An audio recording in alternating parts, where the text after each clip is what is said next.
एक बिहारी पर्वतारोही की कहानी जो सीमित संसाधनों गुड़ और चूरा फाँक कर पहुंचा एवरेस्ट की फतह पर बिना गियर वाली साइकिल से। हाथ पैर सूज गए थे और सरकारी गुहार लगाई उसके पिता ने। आइए जानते हैं इस वीर जांबाज पर्वतारोही की कहानी। यह भागलपुर जिले के कहलगांव का पैठनपुर के वार्ड नंबर 1 का रहने वाला रितेश की कहानी है। आइए जानते हैं उन्होंने वीडियो कॉल करते हुए अपने पिता से क्या कही, किस तरह की मुसीबतों का सामना करना पड़ा।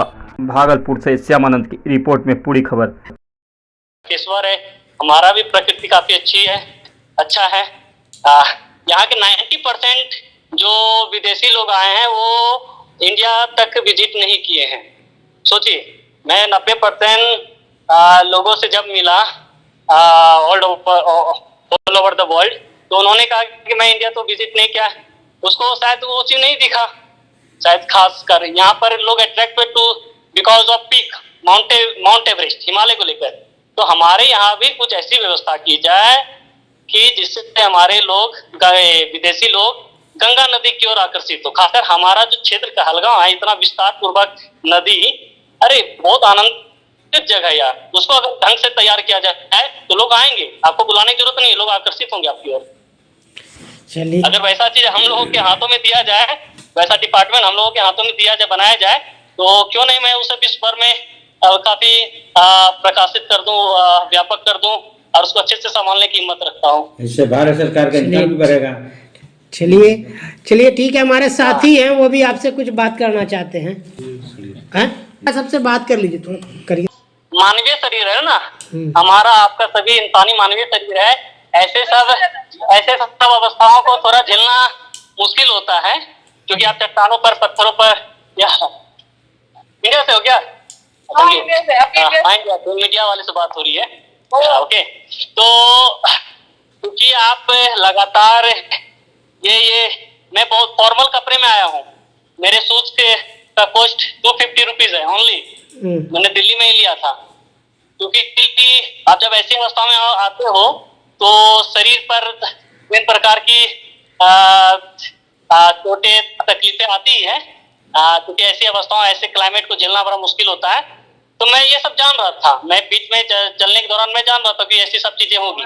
रात को जब मैं खोल करके देखा अपना पैर का कंडीशन, 2 सप्ताह पहले ईबीसी एवरेस्ट बेस कैंप पहुंचने के 2 महीने पहले ही मैंने देखा, तो मैं देखा अरे बाप रे, तो काफी ये हो गया है। 2 सप्ताह बट अगर मैं वहां पर रुक जाता तो शायद ये चीजें पूरी नहीं होती, इसीलिए मैंने उसको इग्नोर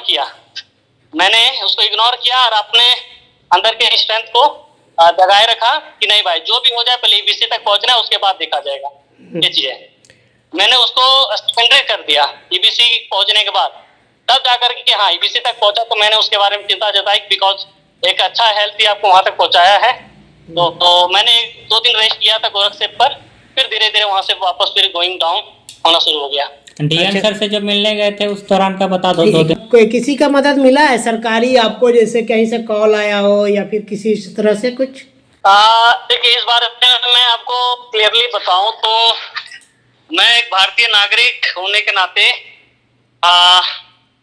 मैंने जब ये चीज पूरा किया तो एक मन में एक बात आती है कि अगर ये चीज आपके क्षेत्र के लिए, आपके राज्य के लिए, अगर आपके राष्ट्र के लिए विश्व भर में कुछ आपके व्यक्ति के द्वारा कुछ अलग किया गया है, कुछ साहसिक कार्य किया गया है, आपके लिए गौरव की बात है, तो ये आपका कर्तव्य बनता है कि आप हमारे लिए अपनी कर्तव्य निष्ठा को दिखाएं। मैं मांग नहीं करता, मैं स्वाभिमानी व्यक्ति हूँ, मैं अपने दम पर जीने वाला हूँ। जो भी किया है अपने परिवार, अपने भाई, पिताजी, बहन, माताजी के आशीर्वाद से ही मैंने कभी किसी के सामने झुका नहीं, मैं मांगा नहीं कुछ, मैं बस अपने दम पर क्या हूँ, बस वही है सरकार से कि वो अपना कर्तव्य निष्ठा दिखाए, अपनी रिस्पॉन्सिबिलिटी दिखाए अपने नागरिक के लिए।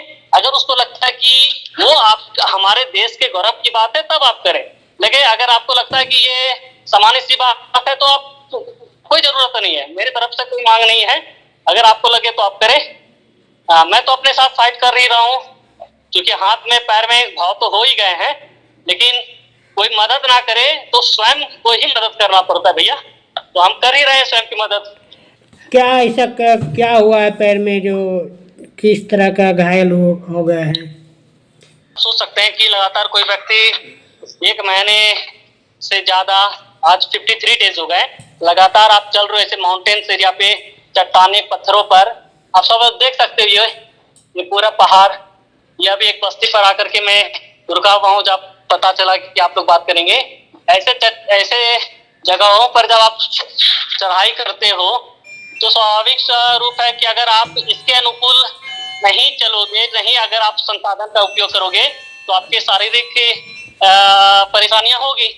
वो तो स्वाभाविक सी बात है। मैं बहुत से कम संसाधनों में कर रहा हूँ। ये चीज है, पैरों में हाथों में घाव है। कैसा लग रहा है? अब लौट रहे हैं तो क्या अब ठीक महसूस कर रहे हैं?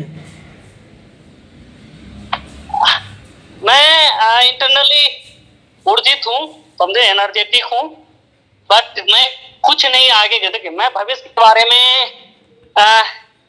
मैं किसी तरह की बातें नहीं कह सकता। मैं बस वर्तमान पर विश्वास रखता हूँ। मैं चल रहा हूँ, मेरा काम है चलते रहना। घर के बारे में केयर नहीं करता, मैं बस सावधानी पूर्वक कोशिश करता हूँ 100%, क्योंकि पहाड़ों पर चढ़ना उतरना, कंकर चट्टाने पत्थर बर्फ ये मिलते रहते हैं। वो तो बहुत बार ऐसी चीजें हुई भी जाने दौरान। ऐसी बात नहीं है कि आप पूर्णतः 100% सटीक रूप से पहुंच गए हो। गिरना फिसलना चोटिल होना वो सब तो होता ही गया, बट उस चीज को मैंने यात्रा के ऊपर हावी होने नहीं दिया। मुझे ऐसा अगर प्रशासनिक रूप से पूछा जाए तो प्रशासनिक रूप से तो कॉल किसी का डायरेक्टली मेरे फोन पर नहीं आया है। हो सकता है किसी ने कोशिश भी किया हो, मेरे पास नेटवर्क ना हो, मैं कुछ नहीं कह सकता, बट मैंने रिसीव ऐसा कॉल नहीं किया है। अगर उन तक पहुंचे, उन लोगों को लगे कि हमारे कहलगांव वासी के लिए कुछ गौरव की बात है तो वो करे। देखिए इसका हमारा लक्ष्य क्या है ना, मैं बता दूं आपको। मैं चाह रहा हूं, मैं स्वयं स्वार्थ के लिए बात नहीं कर रहा हूं।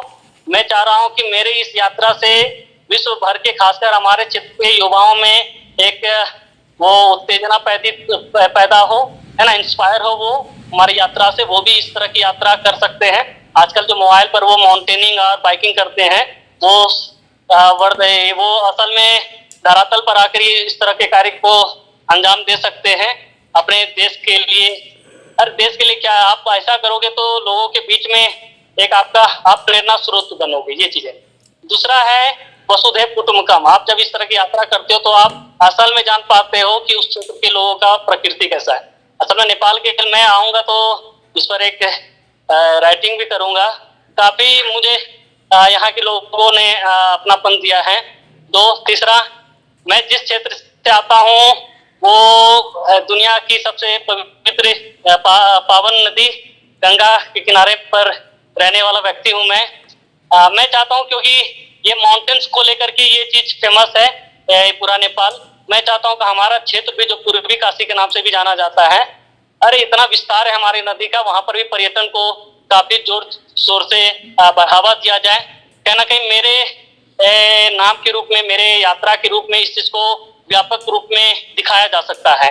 क्या भाई हमारे बिहार के व्यक्तियों में ये सब चीजें हैं, साहसिक कार्य करने की अगर क्षमता है हमारे क्षेत्र के लोगों में, तो लोग आए, हमें हमारी ओर वो हमारा स्वागत है, वो आए, हमारे क्षेत्र को पर्यटक स्थल बनाया जाए बेहतर रूप से।